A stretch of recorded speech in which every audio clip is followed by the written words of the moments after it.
ദാസേട്ടാ ദാസേട്ടാ നോക്കേ, അന്ന് ഞാൻ ദാസേട്ടന് വേണ്ടി വാങ്ങിക്കൊണ്ടുവന്ന്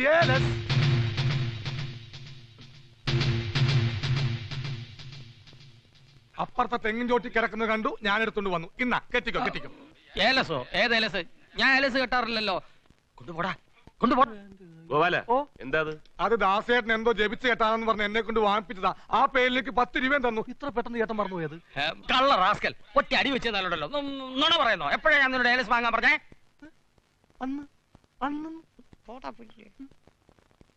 ദാസേട്ടൻ വെറുതെ ആ പാവത്തിന് ചീത്ത പറയണ്ട, ഒക്കെ മനസ്സിലായി.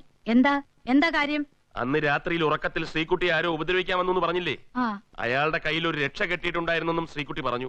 എല്ലാരും മനഃപൂർവ്വം തെറ്റിദ്ധരിപ്പിക്കാൻ വേണ്ടി ദാസേട്ടൻ ചെയ്ത പണിയാത്. ഭാര്യ സഹോദരന്മാരുടെ ഭാര്യമാരെ വെറുതെ വിടാത്ത മഹാൻ ഒരു അന്യ പെൺകുട്ടിക്കുള്ള അനുവദിക്കോ? നിർത്തടി. വാഴച്ചോട്ട് കിടന്ന് എന്തോ കിട്ടിയെന്ന് വെച്ച് എന്റെ ദാസനെ അപമാനിക്കാൻ നോക്കുന്നോ? ആരെ അപമാനിക്കാൻ വേണ്ടി പറഞ്ഞതല്ല. ദാസേട്ടനല്ല ഇത് ചെയ്തതെങ്കിൽ ഗുരുവായൂരപ്പന് മുമ്പിൽ ഒന്ന് സത്യം ചെയ്ത് പറയട്ടെ. എന്താ അളിയനൊന്നും പറയാനില്ലേ? എന്ത് പറയാനാ? നാണം കെട്ടവന്റെ ആസനത്തിൽ ആലുകെടുത്തെന്ന് പറഞ്ഞ പോലെയായി. വേണ്ട, ഇനി ഒരു നിമിഷം ഞാൻ ഇവിടെ നിൽക്കില്ല. എനിക്ക് ജീവിക്കാൻ നിവൃത്തിയില്ലാഞ്ഞതുകൊണ്ടല്ല ഞാൻ ഇവിടെ ഒന്ന് പൊറുക്കുന്നു. കുട്ടികളൊന്നുമില്ലാത്ത നിർമ്മലയുടെ മനസ്സിന് അല്പം ആശ്വാസം കിട്ടുമല്ലോ എന്ന് കരുതിയ. പക്ഷേ എനിക്ക് തക്ക ശിക്ഷ എന്നെ കിട്ടി. ഞാൻ ഇനി പടി കിടക്കില്ല.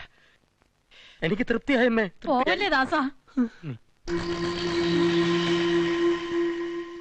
വല്ലയിടത്തും കിടന്ന അലവലാദികളെ വീട്ടിൽ കയറ്റി താമസിപ്പിച്ച് ഈ കുടുംബം നശിപ്പിച്ചില്ലടാ നീ. അമ്മയ്ക്ക് നാണമില്ലേ? ഏലസ് കെട്ടി ആ പെൺകുട്ടിയെ കടന്നു പിടിച്ചിട്ട് ഏലസ് കെട്ടിയ കള്ളൻ ഞാനാണോ അപ്പോട്ടനാണോ ഈ വീട്ടിലെ ഓരോരുത്തരും സംശയിച്ചില്ലേ? എന്നിട്ട് ആ കള്ളത്തരം തെളിഞ്ഞപ്പം അമ്മ അവന്റെ സൈഡ് നിൽക്കുക. ഞാനും അപ്പോട്ടനും അനുഭവിച്ച വേദന എന്തുമാത്രമാണെന്ന് അമ്മയ്ക്കറിയാവോ? അയാള് പോണെങ്കിൽ അങ്ങ് പോട്ടെ. നീ ഒറ്റ ഒരുത്തി അതിനൊക്കെ കാരണക്കാരി. നിനക്ക് അവിടെ താമസിച്ചാൽ എന്താടി? എടീ, പെമ്പിള്ളേര് കല്യാണം കഴിഞ്ഞാൽ താമസിക്കുന്നത് ഭർത്താവിന്റെ വീട്ടിലാ, അല്ല സ്വന്തം വീട്ടിലല്ല. വാസുവേട്ടാ, ദാസേട്ടൻ പോയപ്പോ കിരീടത്തിലെ കീരിക്കാരനെ പോലെ എന്നെ ഒന്ന് ഇരുത്തി നോക്കിയേട്ടാ പോയത്. I am really worried. അയാൾ ഒരു ചുക്കും ചെയ്യില്ല. നീ ഇരുന്നു വല്ലതും കഴിക്കാൻ നോക്കും. അതേർത്ത് ഇത്തിരി കൂട്ടാൻ അറിയിച്ചേ. എടാ വാസു, നീ അറിഞ്ഞോ നമ്മുടെ രാമനാഥൻ ആക്സിഡന്റ് പറ്റി ആശുപത്രിയിലാ? എന്തു പറ്റിയതാ? മദ്രാസിൽ നിന്ന് രാവിലത്തെ ഫ്ലൈറ്റിൽ വന്നിറങ്ങി വീട്ടിലേക്ക് കാറിൽ പോകുന്ന വഴി ഒരു നാഷണൽ പെർമിറ്റിൽ ഒരു വന്നിടിച്ചതാ. കാറ് പപ്പടം പോലെ തീർന്നുപോയി. അത് കണ്ട അതിനകത്തുണ്ടായിരുന്ന ആള് ജീവനോടുണ്ടെന്ന് പറഞ്ഞാ ആരും വിശ്വസിക്കില്ല. എന്നാ ഇത് സംഭവിച്ചത്? 2-3 ദിവസമായി. ഏത് ഹോസ്പിറ്റലിൽ അഡ്മിറ്റ് ചെയ്തിരിക്കുന്നറിയാവോ? മെഡിക്കൽ സെന്ററിലാ. ഇന്ന് തന്നെ പോയി രാമേട്ടനെ ഒന്ന് കാണണം. നീ വരുന്നു? നീയും വാ, നമുക്ക് ഒരുമിച്ച് പോവാം. മദ്രാസിന്ന് വന്നിട്ട് വീട്ടിലേക്ക് ക്ഷണിക്കാനിരുന്ന പാവൻ രാമേട്ടൻ.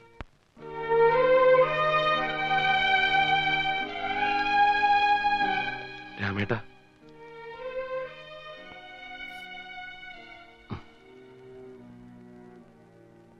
ഇപ്പൊ എങ്ങനെയുണ്ട്? വേദനയുണ്ടോ? വേദന, ഈ വേദന പോലും ഇപ്പൊ എനിക്കൊരു സുഖം.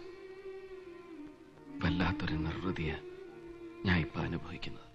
കൈയുടെ ഫ്രാക്ചർ? കൈ അങ്ങനെ തന്നെ മുറിച്ചു കളയാൻ പോകുമ്പോ പിന്നെന്ത് ഫ്രാക്ചർ? കൈ മുറിച്ചു കളയാനോ?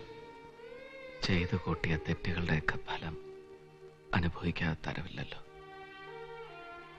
പാപത്തിന്റെ കറപുരണ്ട കൈകളിലൊന്ന് മുറിച്ചു കളയാൻ തീരുമാനിച്ചത് ദൈവത്തിന്റെ ശിക്ഷയായിരിക്കും. രാമേട്ടന്റെ കൂടെ ഇപ്പോ ഇവിടെ ആരാ ഉള്ളത്? ആരുമില്ല. കൂടെ നിൽക്കേണ്ടവരൊക്കെ പണ്ടേ എന്നെ ഉപേക്ഷിച്ചു പോയി. നിങ്ങളെങ്കിലും എന്നെ കാണാൻ വന്നതിൽ സന്തോഷമുണ്ട്, നന്ദിയുണ്ട്. എന്നെ കാണാൻ വന്നു എന്നറിഞ്ഞാൽ മറ്റുള്ളവർ തന്നെ പഴി പറയും. രാമനാഥൻ, പെണ്ണുപിടിയൻ, മദ്യപാനി, ആഭാസൻ. അല്ലേ വാസു? എന്താ രാമേട്ട ഇങ്ങനെയൊക്കെ പറയുന്നത്? സത്യമല്ലേടോ? എന്റെ ആഭാസത്തരം സഹിക്കവയ്യാതെയാണ് എന്റെ ഭാര്യ കൂടി എന്നെ ഉപേക്ഷിച്ചു പോയതെന്നല്ലേ താൻ പോലും വിശ്വസിക്കുന്നത്? ഞാൻ എന്റെ സംഗീതത്തെക്കാൾ ഏറെ സ്നേഹിച്ചതാണ് അവളെ. വിലാസിനി, അവളുടെ ലാസ്യഭാവങ്ങൾ, നൃത്തച്ചുവടുകൾ എല്ലാം എന്റെ മോഹാവേശങ്ങളായി. അവളുടെ നൃത്തം എന്റെ ഹൃദയമെടുപ്പിന്റെ താളം തെറ്റിച്ച ഏതോ നിമിഷത്തിൽ ഞാൻ വിവാഹാഭ്യർത്ഥനയുമായി അവളെ സമീപിച്ചു. അവൾ ഹൃദയപൂർവ്വം എന്റെ അഭ്യർത്ഥന സ്വീകരിച്ചു. ഞാൻ അവളെ വിവാഹം കഴിച്ചു. വീട്ടുകാരെയും ബന്ധുക്കളെയൊക്കെ ധിക്കരിച്ച്. അതിന്റെ പേരിൽ എല്ലാവരും എന്നെ വെറുത്തു, ഉപേക്ഷിച്ചു എന്ന് പറയുന്നതാവും ശരി. സ്വന്തം അമ്മ പോലും. വിവാഹം കഴിഞ്ഞ ആദ്യ രാത്രിയിൽ ഒരു നവവരന്റെ വികാരാവേശങ്ങൾ ഉള്ളിലൊതുക്കി ഞാൻ അവളോട് പറഞ്ഞു, ഇത് നമ്മുടെ ആദ്യ രാത്രിയാണ്. തുളുമ്പുന്ന പാൽ ഗ്ലാസില്ല. നാണത്തോടെ നിൽക്കുന്ന നവവധുവിനെ മണിയറയിലേക്ക് തള്ളിവിടാൻ ഒരു നാത്തൂൻ പോലുമില്ല. നീയാണ് എൻ്റെ സർവസ്വം. നിന്റെ നൃത്തം എൻ്റെ ആത്മാവിൻ്റെ സംഗീതമാണ്. അത് മാത്രം മതി എനിക്ക്. എനിക്ക് ഒരാഗ്രഹമുണ്ട്. മദുരാശി കലാക്ഷേത്രയിലെ നൃത്തോത്സവത്തിൽ നീ നൃത്തശ്രീയാവണം. വിവിധ ദേശങ്ങളിൽ നിന്നുള്ള പ്രശസ്ത നർത്തകികളാടുന്ന വേദിയിൽ എന്റെ സംഗീതത്തിനൊത്ത് നീ ചുവട് വയ്ക്കണം. നാട്യ തിലകമണിയണം. അതെന്റെ മോഹമാണ്. രാമേട്ടന്റെ മോഹം എന്റെയും മോഹമാണ്. ഒരു കന്യകയുടെ വിശുദ്ധിയോടെയും യോഗിനിയുടെ ഏകാഗ്രതയോടെയും വേണം നീ ആ വേദിയിൽ നൃത്തമാടാൻ. സംഗീതവും നൃത്തവും ഒക്കെ ഒരു തപസ്യാണ്. മൃദുല വികാരങ്ങൾ ആ തപസ്യയെ തടസ്സപ്പെടുത്താൻ പാടില്ല. മനസ്സിന്റെ ഏകാഗ്രത നഷ്ടമായാൽ നിന്റെ നൃത്തച്ചുവട് പിഴയ്ക്കും. അതുകൊണ്ട് മനസ്സിൽ നാട്യഗുരുവിനെ സ്മരിച്ച് സ്വസ്ഥമായി ഉറങ്ങുക. Good night. പിച്ചളച്ചിലങ്കകൾ മാത്രം കെട്ടിയാടി അവൾക്ക് വേണ്ടി ഞാനൊരു സ്വർണ്ണച്ചിലങ്ക തീർത്തു. ബ്രാഹ്മമുഹൂർത്തത്തിൽ ഞാൻ അവളെ വിളിച്ചുണർത്തി നൃത്തം പരിശീലിപ്പിച്ചു. ഞാൻ കൊടുത്ത സ്വർണ്ണച്ചിലങ്കകൾ കെട്ടി അവൾ നൃത്തമാടി. എന്റെ നിർബന്ധത്തിന് വഴങ്ങിയാണെങ്കിലും അവൾ നൃത്തം പരിശീലിച്ചു. കലാക്ഷേത്രയിലെ നൃത്തോത്സവത്തിന് ഒരാഴ്ച മുമ്പ് തൃക്കോട്ടൂർ അമ്പലത്തിലെ കഥകളിക്ക് ഞങ്ങൾ ഒരുമിച്ച് പോകാനായിരുന്നു തീരുമാനിച്ചിരുന്നത്. പക്ഷെ അവസാന നിമിഷം അവൾ വരുന്നില്ലെന്ന് പറഞ്ഞ് ഒഴിഞ്ഞു മാറി. മനസ്സ് മടിച്ചാണെങ്കിലും കഥകളിയോടുള്ള ഭ്രമം കൊണ്ട് ഞാൻ ഒറ്റയ്ക്ക് പുറപ്പെട്ടു. മഴ പെയ്തുകൊണ്ടിരുന്ന ആ രാത്രിയിൽ വഴിക്ക് വെച്ച് വണ്ടി കേടായി.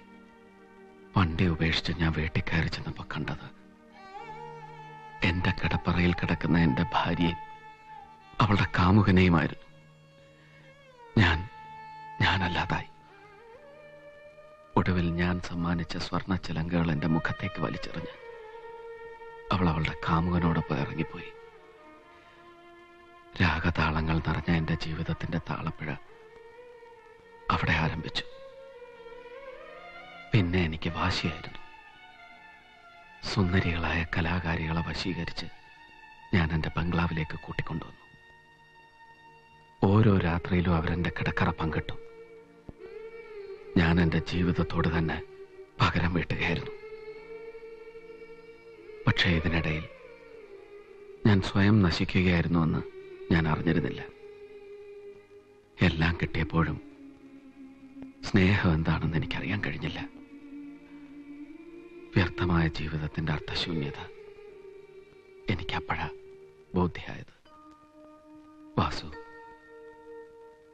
ഹൃദയം നിറയെ സ്നേഹിക്കാൻ സർവ ഐശ്വര്യങ്ങളുമായി ഹൃദയശുദ്ധിയുള്ള ഒരു ഭാര്യയാണ് നിനക്ക് കിട്ടിയിരിക്കുന്നത്.